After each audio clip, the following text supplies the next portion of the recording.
Hey art nerds, today I'm going to do two different inking demonstrations. We are going to try inking with a synthetic brush on watercolor paper. Now normally I use Kolinsky Sable, but so many of my students have asked about ethical alternatives, so I'm going to try out a couple of different synthetic brushes today.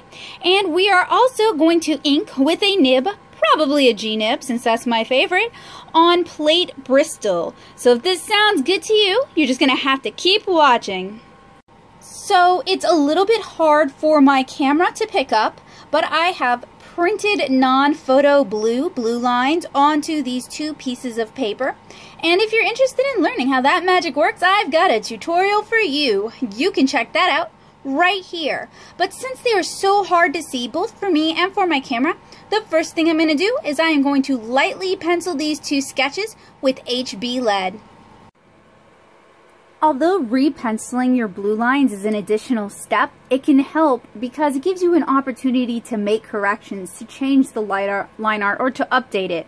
I recommend you use a harder lead rather than a softer lead. Softer leads are prone to smearing. You can get all over your hand, and they can also cause a bit of a resist from the graphite and the ink not quite meshing well. And then when you try to erase your graphite after it's fully dried, you end up with what's known as ghosting, which is when the ink is very, like, it's lifted up. It's left a ghost of itself. So this is the Tanner, which has been penciled on Bristol paper. Next, I'm going to pencil Cara and Pancake on this watercolor paper. Alright, so we have both of our images penciled. I really recommend, if you're going to ink on watercolor paper, that you pencil because blue lines can get really hard to decipher, and it's really better to be sure than it is to try and guess while you're inking, unless you're moving towards a more spontaneous inking style or you're an experienced inker. So this is watercolor paper. Like I said, it is Canson XL watercolor paper, so it is a cellulose-based watercolor paper with some texture on it, but not a lot of texture. If you're inking with a lot of texture, that can add some beautiful dry brush techniques, but it's also a little bit more challenging to use if you are a beginner. So we are going to start with our brush inking, and as I promised, I have some synthetic brushes here that I'd like to try out. And I think I'm going to grab, of the handful, I have the most faith in a silver black velvet, which is actually a combination of synthetic and squirrel. So if you have a problem with Kolinsky Sable, which is what I would normally recommend for inking, this may not be the solution for you. We have a Mimic Kolinsky, which is made by Creative Mark, and it is a synthetic. And then we have just a Mimic. It's not the Mimic Kolinsky, it's just the black Mimic. And these are all a size 2. And we are going to be inking today with Dr. P.H. Martin's Black Star High Carb. This is a waterproof ink, so if you want to watercolor on top of your inks, this is waterproof. It should not run. You cannot alcohol marker on top of it.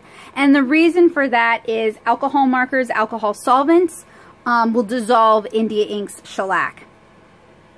So the materials you're going to want are a small cup to put your inks in. You could also use Dinky Dips, which I highly recommend, a clean cup of water, a paper towel, and a piece of scrap paper. Alright, so I have assembled my materials.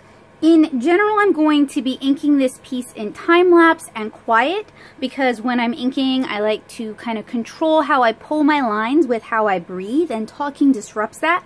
But I did want to take a moment to explain a few things. Now, I have other videos here on this channel where I demonstrate inking in a little bit more depth. This is just kind of a general quick overview and to find out whether or not I actually like inking with synthetics. But when you are first getting started, I recommend you dip your brush into the water. Now, the reason we usually don't use synthetics when we're inking is they just don't hold as much ink as a natural hair brush will. So this one, since it's a mixed fiber, hopefully we're going to get a better result. But you want to, before you start inking, you want to get the excess ink off your brush, and B, you want to kind of familiarize yourself with your brush and the sort of marks it can make. So that would be the black velvet. You also want to rinse off your brush and thoroughly wash it after a while. Do not ever leave your brush dipping in the water or in the water inverted unless you're trying to reset your bristles, which I can create tutorials on that as well if you're interested. But generally, leaving your brush in the water ruins the brush. Water seeps in up underneath the metal ferrule, is absorbed by the wood of the holder. The wood swells, it cracks, the paint starts to flake. If you also leave it in water, it can ruin the bristles as well. This is true for synthetics and this is true for natural hair brushes. Any students who ruin my brushes can replace them.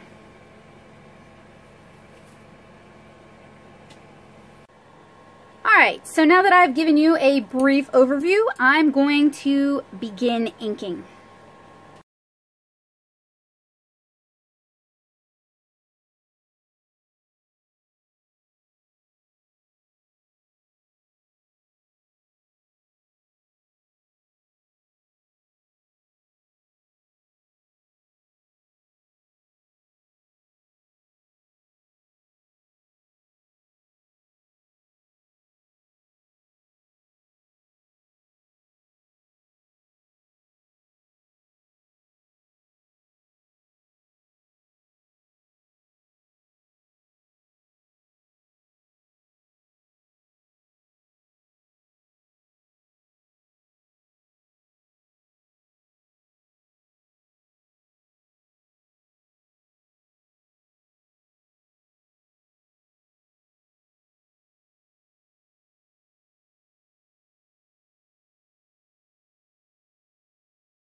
Next, I'm going to try using this Mimic Kolinsky brush for inking.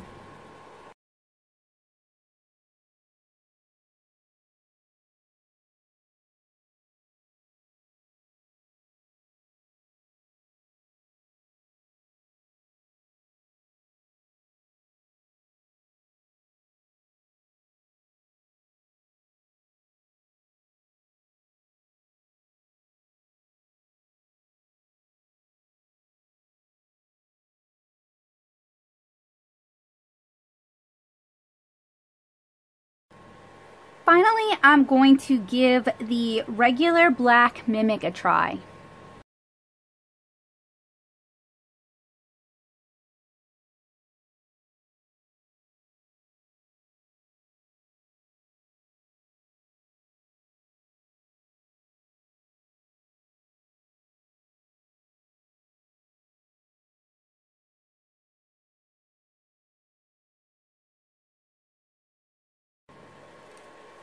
So I'm going to return back to the, actually, this could be a good chance to play with some other brushes now that, since we're here. So I will grab 3 more to try.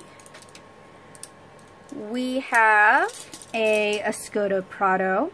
And Escoda usually makes natural hair brushes, but this is one of their synthetics. We have a Best Natal Round made by Creative Mark, and we have a Bosna. It says it's red Kolinsky, and usually red Kolinsky means that it's a synthetic. So I'm going to start this round with the Escoda Prado.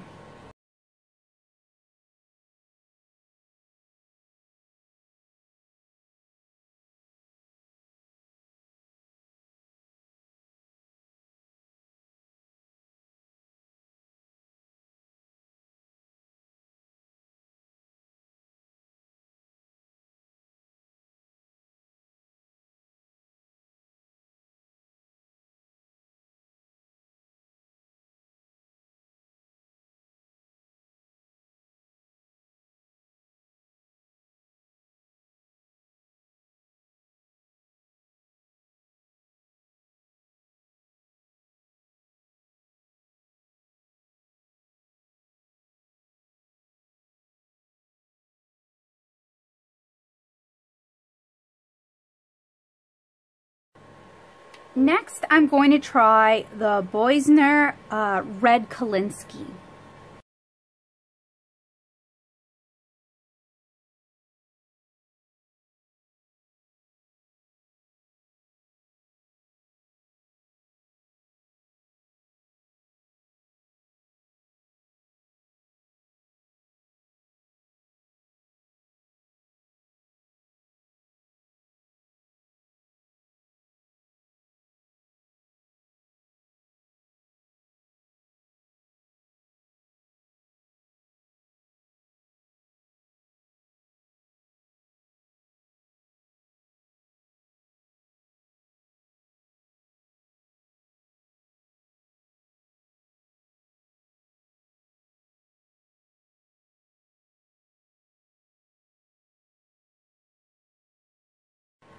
And finally, I'm going to try the Best Needle Round.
Alright, so I used 6 different brushes to ink this piece, and I kind of organized them in order of my preferences.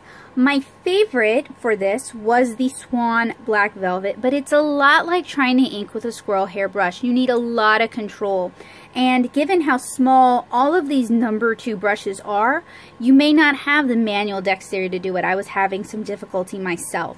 Now I usually do ink with a number 2 brush, but I usually ink with a Kolinsky, generally a Creative Mark Rhapsody brush, which has a shorter length to the bristles. This one does come to a good taper. It is capable of very fine lines and very thick lines. Next, I really enjoyed inking with the Escoda Prado. It's very similar, but it is not quite as capable of delivering with the thicker lines, and it doesn't hold as much ink. It doesn't have as much of a belly as the Black Velvet. After that, I enjoyed the Bosna Brush. It handles a lot like Kolinsky. It does make me wonder if it might not actually be squirrel. It is one of the softer brushes. Generally, if you have trouble with line control, you may wish to use a synthetic, as synthetics are generally stiffer, and it's going to be harder to get that sort of wavering flex that some people do have some trouble with. Then, the best was alright. It delivers a thicker line. It is a larger number 2 than any of the ones over here. And I want you guys to notice these are all sold as number 2s, but they do vary fairly greatly in size and in belly. So really you need to look for the brush that's going to be the best for your needs, and sometimes the best way to figure that out is just through experience, trying different things. Nice thing about synthetic brushes though is they're much cheaper than natural fibers. The best was alright, but I found my hand cramping around it because it's so small. Now what many inkers will do is they'll put a pencil grip, or they'll put medical tape, or they'll put masking tape around the barrel to make it larger and more comfortable to hold. These are for use by my class, so I don't really want to modify it, lest modifications that work for me are uncomfortable for my students. Now the two I really just did not like are the two mimics. The Creative Mark Mimic and the Mimic Kolinsky. I found neither of these to be suitable for my needs. This one has stray hairs. You absolutely do not want stray hairs in your inking brush. And then the Kolinsky actually has a blunted tip. It doesn't come to a point. And these were brand new. They'd been cleaned but never used. So it's not that they've been worn down through wear and tear. They're just maybe not suitable for inking. So what we have here could be considered an open line art. It leaves lots of room for adding color, but there's still some areas where there's a bit of shadow. I'm going to go ahead and demonstrate the addition of spot blacks. So spot black just refers to spotting in areas, creating some areas darker filled in with black. So for example, the areas sort of behind, so like maybe this hair over here could be a good place to add spot black, as well as maybe this over here. Now I do intend on watercoloring it and demonstrating that for you guys in another video, so I don't want to fill the whole thing in. I'll save heavy blacks for our nib demonstration. But just by filling some areas in with black, you're creating more contrast, you're creating more focus, and you're making the image maybe easier to read. Generally, you want your spot blacks or your heavier line arts to be areas where there's a lot of shadow. Now, I had some brush control issues, so it is not quite as controlled as I would have liked. So just keep that in mind when you're working on your own pieces. So I had a little mistake here, and I'm just going to fix it by making her neck a little bit more narrow.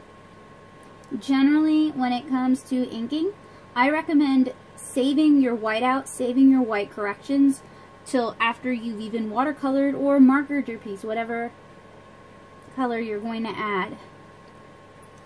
And the reason for that is whiteout, different white correctional fluids, P.H. Martin's Bleed Proof White, those all create a bit of a resist with your watercolors or with your alcohol markers. And sometimes after you've added color, people can't even see the mistakes. Alright, just trying to thicken this line up a bit. I will say, if you have control problems, this is not the brush for you. It is very, very soft, and that makes it a bit difficult to control.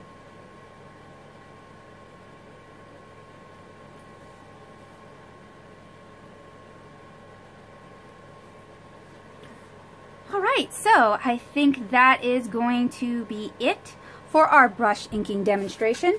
Next, I'm going to demonstrate inking with a nib. So when you are finished inking with a brush, I recommend you clean it out thoroughly in water.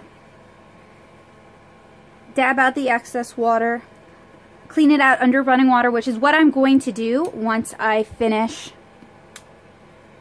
with my inking demonstration. If you don't clean your brushes well, ink gets caught up here in the ferrule and makes them splay out, which makes them unsuitable as inking brushes. You can still use them for some watercolor, but they are no longer suitable for inking. Now, I have a video on how you can condition your brushes. You can use baby shampoo to clean your brushes. You can use Old Masters brush soap, which is my preference. You can also use People hair conditioner. I recommend cheap stuff without a lot of fragrance, maybe something from the Dollar Tree. to condition your natural hair brushes. Now these are synthetic brushes, so really we just need to use some old Masters brush soap to get the excess ink out of these brushes. Brush care is important, whether they're your brushes or someone else's brushes. You want your brushes to last for as long as possible since they are an investment. Our next demonstration is going to be with nibs. And I have here a selection of nib holders. My favorite ones have 2 rings and can hold both crow-quill, which are very small nibs, and larger nibs.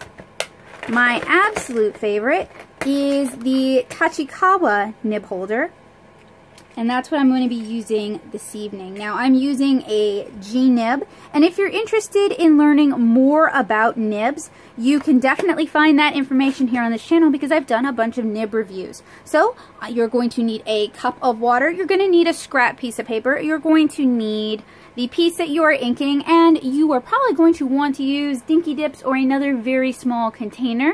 That's going to prevent you from having to dip inside your inkwell or spilling your ink. So I generally like to dip my nib in water to get it started. It just kind of gets the capillary action going. If you've just purchased your nibs, you're going to need to remove the oil that they place on them to keep them from rusting. You can do that with a bit of rubbing alcohol, or you can use a bit of flame to burn it off. It's really up to you, but I recommend just a quick pass through of either. So I'm going to dip my nib in the water. Again, that's just to get the capillary action going. I'm going to dip it into my dinky dip, which looks like it needs to be refilled. And then on a scrap piece of paper, I'm going to practice drawing a few lines. Now we want to avoid this. This is called railroading. And that means I am not getting enough ink on my nib. And that tells me I need to refill my dinky dip. So, since I'm going to be spending a couple of minutes doing something else, aka refilling, I'm going to wipe it off in water. You don't want to leave it in water because nibs will rust, and then wipe it off on my piece of paper towel. Alright, let's try that again. Dip, shake off the excess, dip it in ink. Perfect.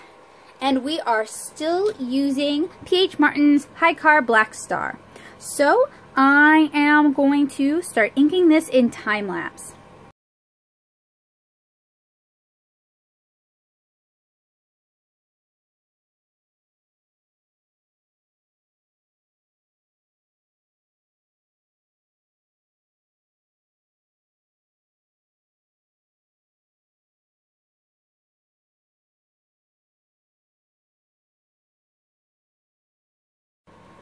So a few quick thoughts about inking with a nib.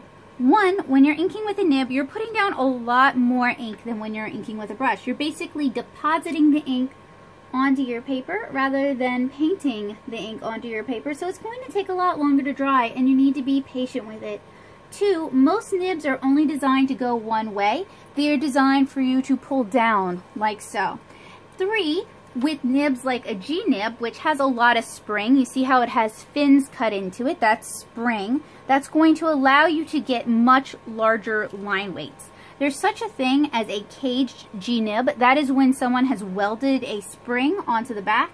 That increases the amount of ink your G nib can hold, so it decreases the number of dips you have to do.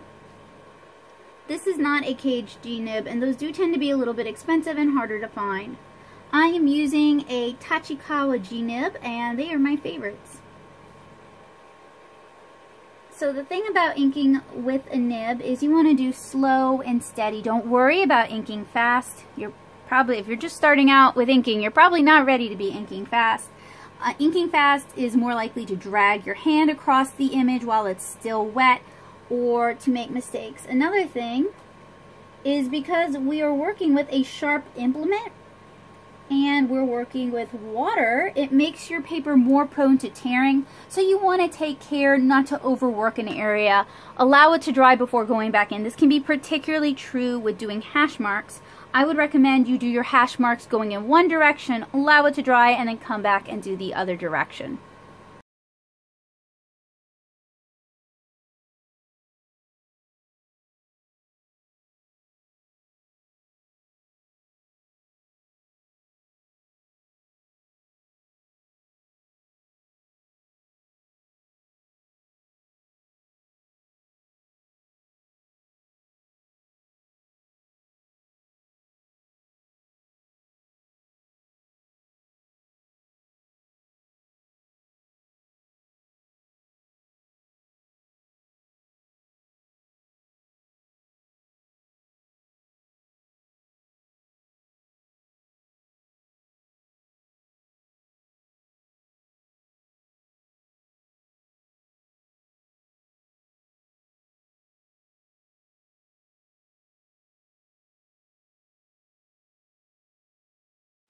When inking with a nib, sometimes your nib can pick up small fibers, so I recommend you use a paper towel and pulling away, you should be able to pick out those small fibers.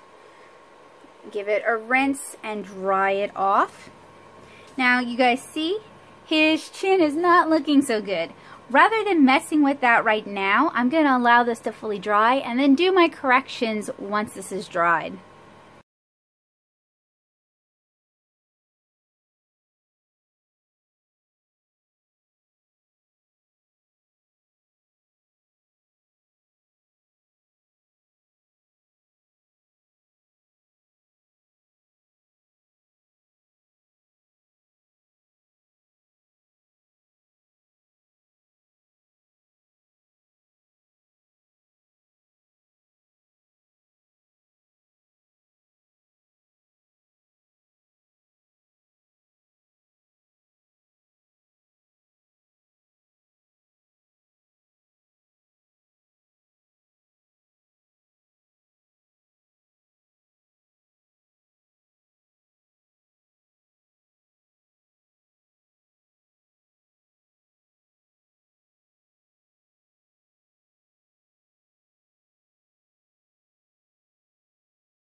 So this is pretty wet right now. It makes it difficult to work because I'm afraid I'm going to drag my hand in it. Also, this piece is so small, it's, you know, pretty confined spaces. If you're working in a larger piece though, like a comic page, you could just move on to working on another panel. Something that I like to do if I'm inking a comic page with a nib is I try to ink the faces first while my hand's fresh, because this can be really tiring. And I do want the faces to be the part that looks the best.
Alright, so that is the basics for open dip pen inking.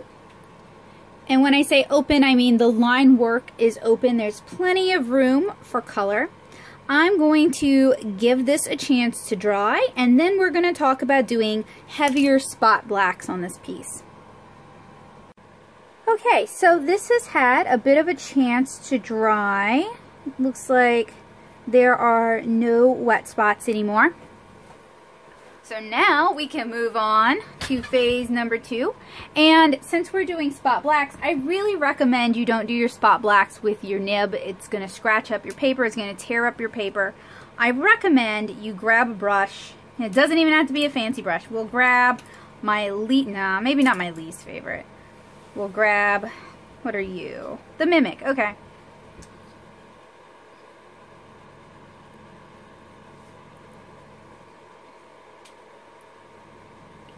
And there's still areas on this that I want to correct. I'm not happy with them. So what I'm going to do is I recommend you allow your ink to dry or cure for about an hour, no less than an hour. And then you can erase your blue lines and do white corrections. And there's all sorts of white inks on the market. In fact, I've reviewed a few. My favorite is Dr. P.H. Martin's Bleed Proof White. It has performed the best in all my tests, so that's what I really recommend you use. I even use it on watercolor pages, so it's pretty versatile. And it's not overly expensive, and a small bottle will last you a really long time.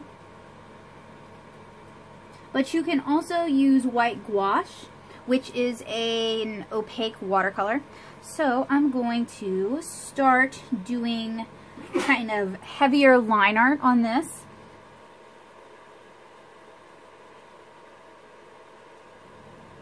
Just to kind of bump up the interest.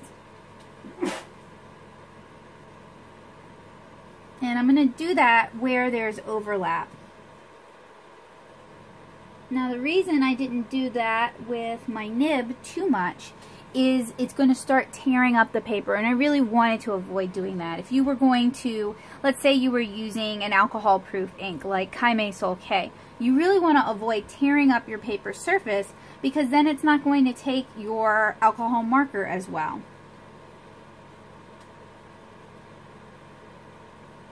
So generally, you want to ink with your shadows. So let's say our light source is coming from above. Our shadows are going to be beneath things as they cause overlap. So you want to think about your light source and how objects cast shadow.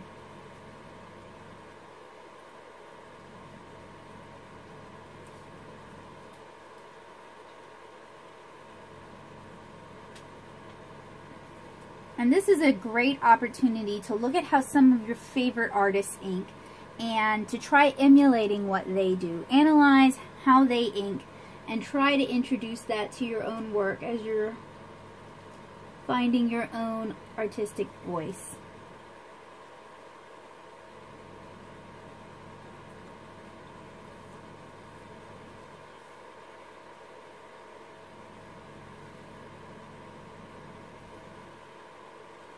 So the reason I used the nib on plate paper, you can use nib on watercolor paper and you can use a brush on plate paper. That's not really the inhibiting factor. However, watercolor paper, especially cold pressed watercolor paper, has tooth to it. It has a texture to it. And for people who are beginning, who are just getting used to using nibs, it can kind of take your nib, like physically move your nib in directions you don't want to go.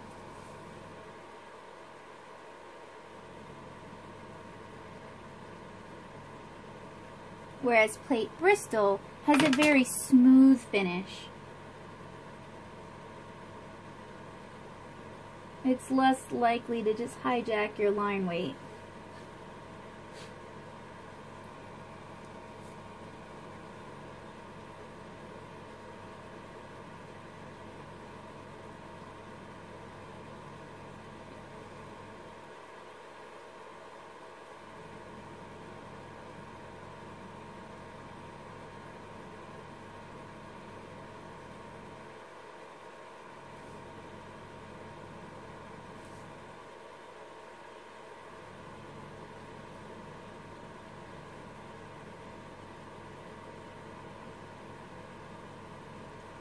Alright, I am going to let this cure for an hour and then I'm going to show you how to fix your mistakes.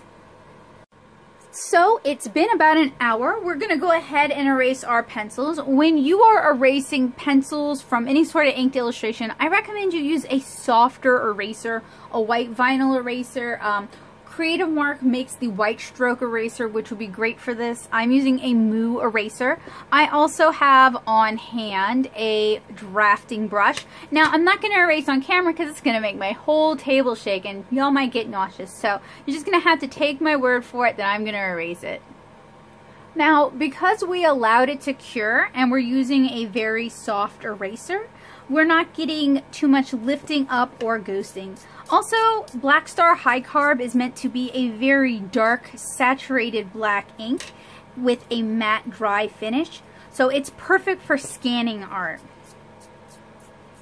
So we have our erased image here. I want to just really erase any additional eraser smuts.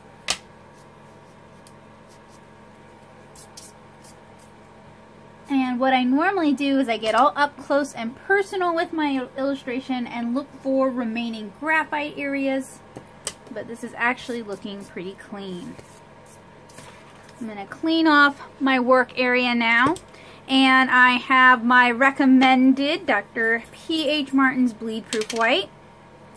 I'm going to use one of the stiffer synthetic brushes. I find that those are better for doing corrections.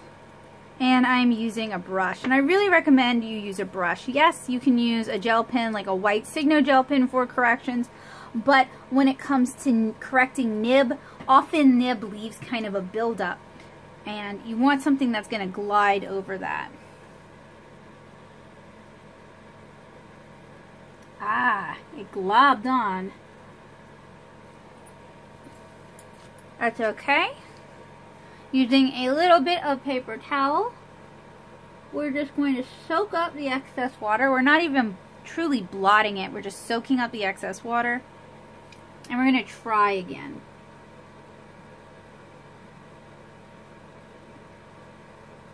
And if you want to re-ink this, I would actually recommend you re-ink it with a technical pen, a Fude pen, or a brush rather than a nib, because nibs tend to peel through or tear through layers of corrections.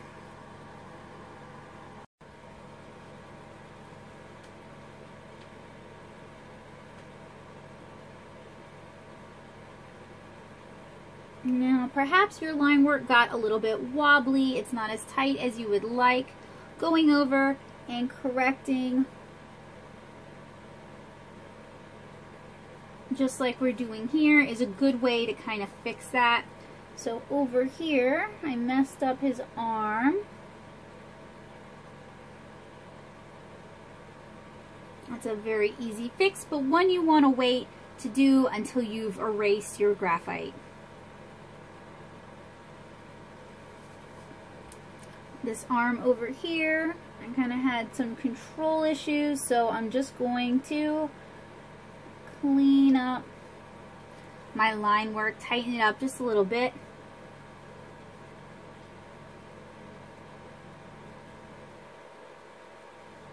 Now, nib and brush can seem a little intimidating, especially if you've never done them before, but they're definitely techniques that the more you practice, the more you draw from life, draw from reference, try out new techniques, try out techniques that your favorite comic artists are using. The more you put in, the more you're going to get out of it, so be patient with yourself. Improvement is on its way. And I have more videos here on this channel about inking with all sorts of materials, from brush pens to dip pens to brushes. So if you're looking for even more inking resources, you're in the right place. Stick around, check out my Advanced Inking Techniques playlist. Anyway, I think this is about it for today. if you want, you can really finesse your ink pieces into something special. But if you're a comic artist on a deadline, you know, sometimes finished is better than perfect. In fact, finished is almost always better than perfect.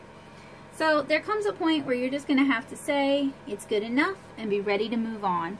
So thank you guys so much for joining me today for 2 different inking tutorials. We inked with a nib and we inked with a brush. I hope you guys found it helpful, useful, and informative. I'm happy to help you guys out in any way that I can, so if you have any questions, don't hesitate to let me know in the comments down below, or fill out one of my request forms and I'll answer your question during my weekly art stream, my Power Hour, which is generally held on Fridays. Thank you guys so much for watching. Make sure you check out the description for links to all these products in case you're looking to pick up on some inking tools for yourself. Have a great day, guys. Bye!